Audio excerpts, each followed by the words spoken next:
If Port Henry could be taken by 15,000 men and 7 gunboats, General Grant was going to take it. There were other problems. The fact that the river was mined, for instance, which meant that at any minute any vessel, ironclad or transport, was apt to go sky high in smoke and flame. The attacking force reduced to that extent by quick subtraction. Contact mines, or torpedoes as they were called, were a new and formidable weapon, a fiendish example of rebel ingenuity. Anchored to the river bottom by cables that held them upright underwater, they were equipped with a pronged rod extending upward just below the surface, ready to trip the detonators on contact.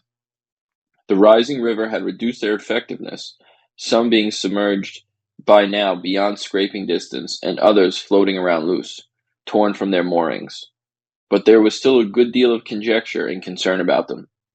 On the afternoon of the 5th, while in conference with Foote and the 2 other division commanders aboard the flagship, Grant got a chance to make a first-hand inspection of one of these new implements of war. A gunboat tied alongside of her captain sent word that he had fished the torpedo out of the river. He had it there on deck, he said, in case the Commodore and the generals wanted to see it. They did indeed want to see it, if only as a diversion. The conference was about finished anyhow. Little remained to be done except to await the arrival of the 2nd Division.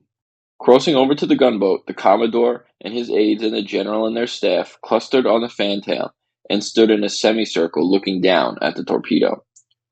It appeared to be quite as dangerous as they had feared. A metal cylinder, 5 feet long and 1.5 feet in diameter. The thing was made especially venomous-looking, with a pronged rod extending from its head. Grant wanted more than a look, however. He wanted to know how it worked. So the ship's armorer came with his wrenches and chisels, and while he tinkered, the interested officers watched. Suddenly, as he was loosening a nut, the device emanated an ominous hissing sound, which seemed to be mounting swiftly toward a climax. The reaction of the watchers was immediate. Some ran, exploding outward from the semicircle cluster, while others threw themselves face down on the deck. Rank had no precedent. It was each man for himself. Foote sprang for the ship's ladder, and Grant, perhaps reasoning that in naval matters the Commodore knew best, was right behind him. If he lacked the seaman's agility in climbing a rope ladder, he made up for it with one witness called commendable enthusiasm.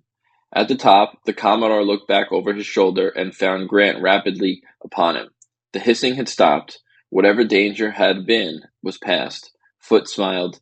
"General, why this haste?" he asked, and his words, though calmly spoken, were loud against the silence. "That the Navy may not get ahead of us," Grant replied.